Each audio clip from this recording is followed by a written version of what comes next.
අපි සති කීපයකට උඩදී මම සෙෂන්ස් පටන් ගත්ත කාලේ උගලන්ට එක සෙෂන් එකක් කරා බ්‍රේක් ඉවන් පොයින්ට් කියන. ඒ කියන්නේ ලාභයක් අලාභයක් නැතුව බිස්නස් කරන්න වෙන අවස්ථාවලදී කොහොමද අපි ලාභයක් අලාභයක් නැතුව බිස්නස් ඉදිරියට ගෙනියන්නේ කියලා. එතකොට ඒකේ විවිධ අරමුණු නිසා අපිට පුළුවන් අලුත් බිස්නස් එකක් පටන් ගන්න මොහොතකදී කොම්පිටිෂන් එකට ෆේස් කරන්න ස්ට්‍රැටජිකලි අපිට සමහරක් විට බ්‍රේක් ඉවන් පොයින්ට් වලට බිස්නස් කරගෙන යන්න වෙන්න පුළුවන්. දැන් මේ ෂෙයාර් ට්‍රාන්සැක්ෂන්ස් කරනකොටත් ඕගලන්ට සමහර අවස්ථාවල මේ දේම කරන්න වෙන්න පුළුවන්. තමන් මේකේ එක්ස්පීරියන්ස් ගන්නකම් ඉගෙන ගන්නකම් එහෙම නැත්නම් මේකේ පළපුරුද්ද ලබා ගන්නකම් සමහර විට ට්‍රාන්සැක්ෂන්ස් කරලා ලොකු ලාභයක් අලාභයක් නැතුව මේකෙන් ක්විට් වෙන්න ඒ ට්‍රාන්සැක්ෂන් එකෙන් ක්විට් වෙන්න අවස්ථාවක් උදා කරගන්න උවමනා වෙන්න පුළුවන්. ඉතින් අපි බලමු අද දවසේ මේ පොඩි වැඩසටහනක් ඔයගොල්ලන්ට කරනවා ට්‍රාන්සැක්ෂන් එකක් ෂෙයාර් ට්‍රාන්සැක්ෂන් එකකින් කොහොමද එක්සිට් වෙන්නේ without making a loss අවස්ථාවක් කොහොමද මැනේජ් කරගන්න කියන එක තමයි අද ප්‍රෝග්‍රෑම් එකේ ඔයගොල්ලන්ට කියලා දෙන්න උත්සාහ කරන්නේ.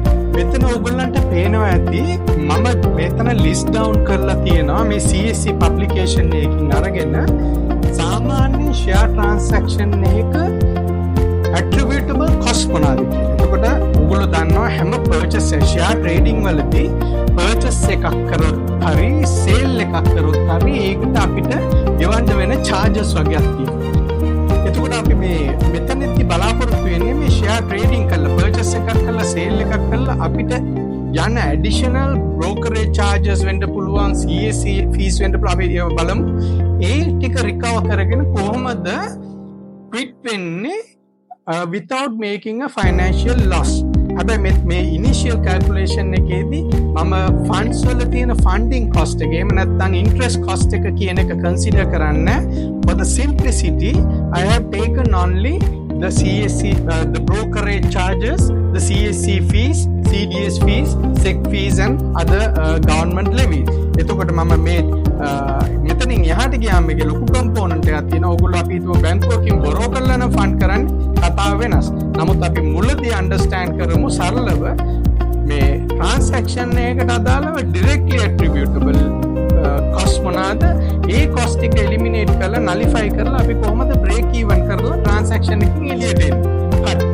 දැන් බලන්න මේ ස්ක්‍රීන් එක දිහා බලනකොට ඕගොල්ලන්ට තේරෙනවා සාමාන්‍ය මිලියන 100කට අඩු නම් ට්‍රාන්සැක්ෂන් මෙන්න මේ ස්ටෑන්ඩඩ් charges ටික අපේ සේල් එකට වදිනවා. එහෙම නැත්නම් පර්චේස් එකට වදිනවා. මොන ෂෙයාර් ට්‍රේඩින් එක buy sell දෙකෙන් මොකක් කරත් මෙන්න මේ ස්ටෑන්ඩඩ් charges ටික වදිනවා.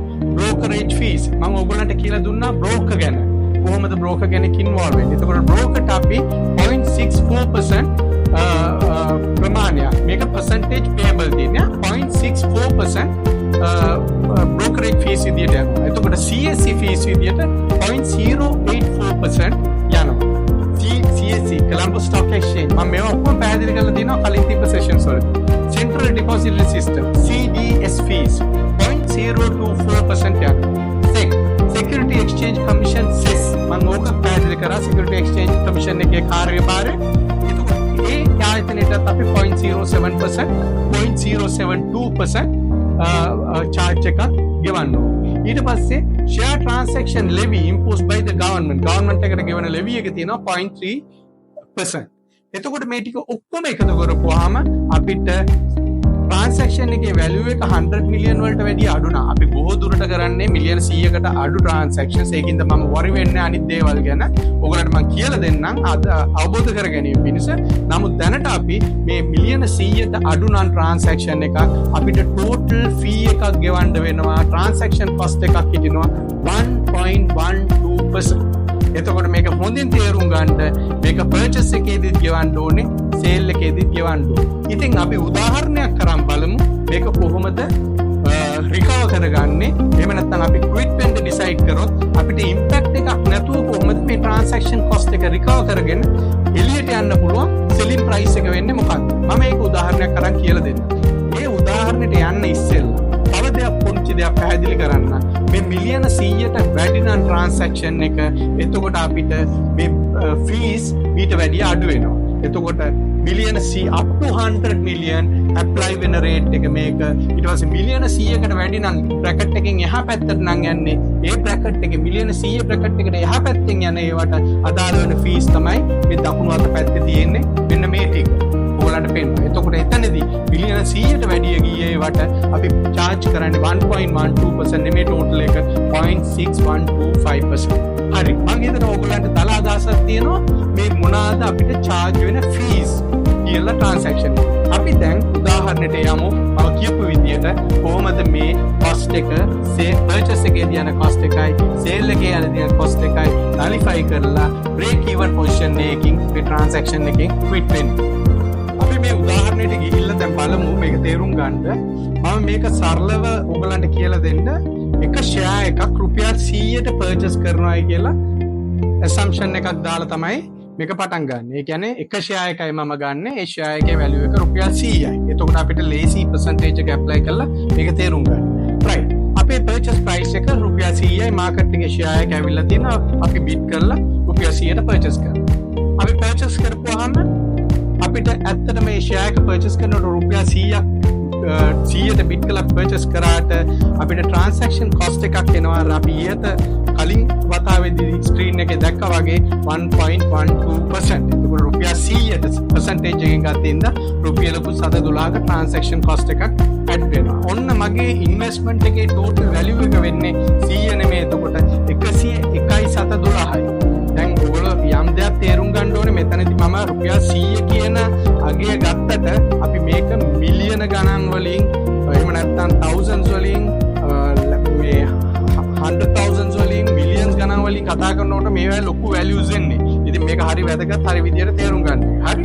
එතකොට රුපියල් 100 යන වේදම් කරේ 101.712 තමයි මගේ investment value එක. ඔයගොල්ලන්ට ඉතින් බිංදු add කර කර බලන්න පුළුවන් මේ investment එකට කොච්චර transaction cost එකක් එනවද. හරි. ඊගාව දැන් අපි කියනවා මම මේ රුපියල් 100 මට හිර කරගෙන 100.712 රුපියල් 101.712 හිර කරගෙන ඉන්න කැමති නෑ. මම ගිහිල්ලා මම බලාපොරොත්තු වෙනවා මේ මාකට් එකේ මේක දැන් විකුණන්න. මේකට selling price එකක් දීලා මම බලනවා මේක කොහොම හරි කොට දාගෙන මට ලාභයක් නොවන විදියට මේක recover කරගන්නේ කොහොමද කියලා. එතකොට මම අර ඉස්සෙල්ලා කිව්වා වගේ ඔයගොල්ලෝ එක දෙයක් තේරුම් ගන්න. මම මෙතනදී finance cost කියන එක interest cost කියන එක අදාළ කරගත්තේ නෑ තාම transaction එක. මම හිතන්නේ මගේ තිබ්බ මේ assumption එක තමයි finance cost එකක් නැති funds තමයි මම මෙතනට allocate කරලා තියෙන්නේ idling cash කියලා හිතා ගන්නකො. right. okay. ඊට පස්සේ දැන් ඔන්න මෙතන tricky point එක තියෙන්නේ මෙන්න මේ අවස්ථාවේදී විකුණනකොට. දැන් මම හොයාගන්න ඕනේ මේක විකුණන්න මට ගන්න පුළුවන් break even selling price එක මොකක්ද කියලා. එතකොට ඕගොල්ලන්ට බලන්න මට cost වෙලා තියෙනවා 101.712. දැන් මට විකුණනකොට ආපහු මෙතනදී අර 1.12% ගෙවන්න වෙනවා. ඕගොල්ලෝ දන්නවා ඒක දැන්.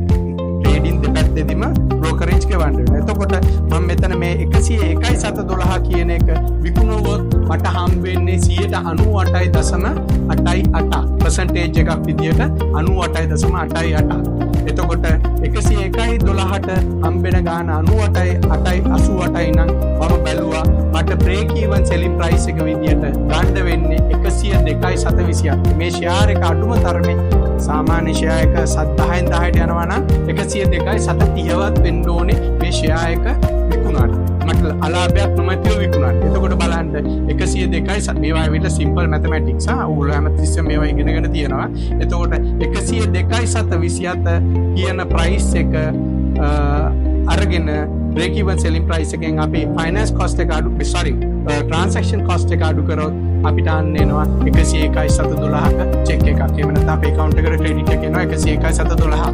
එතකොට මේ අවස්ථාවේදී මම invest කරපු ගාණයි මගේ අතට මම realize කරලා ගත්ත ගාණයි එකම ගාණක් වෙන හින්දා it's neither loss nor profit situation එකක් තමයි හදලා තියෙන්නේ. මම 101.12 දැම්ම 101.712 recover කරගන්නවා.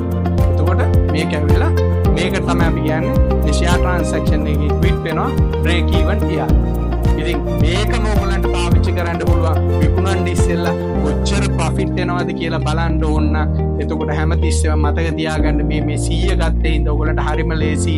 හැමතිස්සෙම break even selling price එකට 2.27% add කරලා බලන්න. break even selling price එක decide කරනකොට 2.27% add කරලා බලන්න. මොකද ඒක 1.12 into 2 නෙමේ ඊට වැඩි වෙනවා. අපි දෙවෙනි අවස්ථාවේදී විකුණනකොට අර brokerage charge එකත් අපි recover කරගන්න විකුණන හින්දා අපිට වැඩි brokerage charge වැඩි transaction cost එකක් incur කරන්න සිද්ධ වෙනවා. ඒ හින්දා තමයි මේ 102.27 වෙන්නේ. 102.24 නෙමෙයි, දෙගුණයක් නෙමෙයි, ඊට වැඩිය 3ක් වැඩි වෙලා තියෙනවා. එහෙම කරොත් විතරයි අපිට break වෙන්නේ. ඒතකොට අර මම කිව්වා වගේ යම් කිසි ෂෙයා එකක් විකුණලා කොච්චර profit ගන්න පුළුවන්ද කියලා කලින් දැනගන්න ඕන නම් මේ percentages apply කරලා ඕගොල්ලන්ට බලා ගන්න පුළුවන්. හරි brokerage charges, transaction cost අයින් කරලා transaction cost කිව්වම මම ඔක්කොම cover කරනවා, right? CSE fee, CDS fee, brokerage charge, everything. So transaction cost එක cover කරලා මම විකුණිය යුතු price එක මොකක්ද කියලා බලන්න, මට කොච්චර profit හම්බ වෙනවද කියලා බලන්න. හැමතිස්සෙම මේ 102.27 කියන ratio එක මතක තියාගත්තා නම් ඕගොල්ලන්ට හිතා ගන්න පුළුවන් එතනින් එහාට එන දේවල් ඔක්කොම ඔයාට profit එකක් වෙනවා. මම හිතනවා අද සෙෂන් එක ඔයගොල්ලන්ට ප්‍රයෝජනවත් වුණයි කියලා. තව පොඩි කරුණක් තියෙනවා මට පැහැදිලි කරන්න. අර මම කියපු විදිහට finance cost එක. මොකද මේ transaction එකේ cost එක වෙන්නේ transaction cost එක විතරක් නෙමෙයි. share trading වල cost එක වෙන්නේ transaction වල. ඕගොල්ලෝ මේ funds හොයාගන්න. ඒක overdraft එකකින් ගන්න ඕනේ. එහෙම නැත්නම් ඕගොල්ලන්ගේ fixed deposit එක හරි අනිත් earn කරන්න තියෙන income එකක් sacrifice කරලා. එහෙම නැත්නම් opportunity cost එකක් එක්ක ගේන funds. එතකොට ඒ calculation එක හරියට කරන්න වෙනවා. මොකද ඒ interest cost එක, එහෙම නැත්නම් finance cost එක, opportunity cost එක work out කරලා period එකට අදාළ ඒක සතියක් සති දෙකක් ඕගොල්ලෝ hold කරන් ඉන්න ප්‍රමාණය, purchase කරලා hold කරන් ඉන්න ප්‍රමාණය, කාලය විකුණන්න යනකම් කාලය අතරතුර ඕගොල්ලෝ ඉන්ක කරන ඒ opportunity cost එකේ finance cost එක එක share එකකට work out කරලා ඒ per share cost එකත් add කරන්න ඕනේ. ඕගොල්ලෝ අර අපි මුලින් calculate කරේ purchase cost එක, purchase කරපු price එකයි transaction cost එකයි add කරලා 101.12 කියලා ඒකට add කරන්න per share interest cost එක. ඒ තුනම add කරලා එන price එක බෙදන්න ඊට පස්සේ 98.88% වලින් වැඩි කරන්න CA 100% වලින්. එතකොට ඕගොල්ලන්ට එනවා break even කරන්න, මේ cost ඔක්කොම recover කරලා break even කරන්න අපි විකුණන්න ඕන, bid කරන්න ඕන price එක මොකක්ද කියලා. ඉතින් මම හිතනවා මේ දේවල් ප්‍රයෝජනවත් ඕගොල්ලන්ට. මේකේ මොන හරි අපැහැදිලි තැන් තියෙනවා නම් comment කරන්න, views දෙන්න ඕගොල්ලන්ගේ. ඔයගොල්ලෝ කැමති නම් මේ videos වලට like කරන්න, subscribe කරලා මේ දැනුම share කරගන්න. අනිත් අයත් එක්ක විශේෂයෙන් ඔයගොල්ලන්ගේ දුවල පුතාලා දැන් මගේ වයස මේක බලනවා. ඉතින් ඔයගොල්ලන් දුවල පුතාලාත් එක්කත් මේවා share කරගන්න. ඒගොල්ලන්ට තරුණ වයසේදීම පුළුවන් මේ ප්‍රවේශයක් ගන්න මේ stock market transactions වලට. ඉතින් මේවා දැන් හොඳ පිවිදීම boom එකක් තියෙනවා share market එකේ. මේක හොඳ අවස්ථාවක් involve වෙන්න. අපි නැවත වතාවක් මේ වගේ session එකකින් හම්බ වෙමු. අපි බලමු අපේ මේ benefits හැමෝටම share කරගන්න පුළුවන් විදියට මේ වගේ sessions වලින් දැනුම ලබා ගන්න කොහොමද කියලා. බොහොම ස්තුතියි.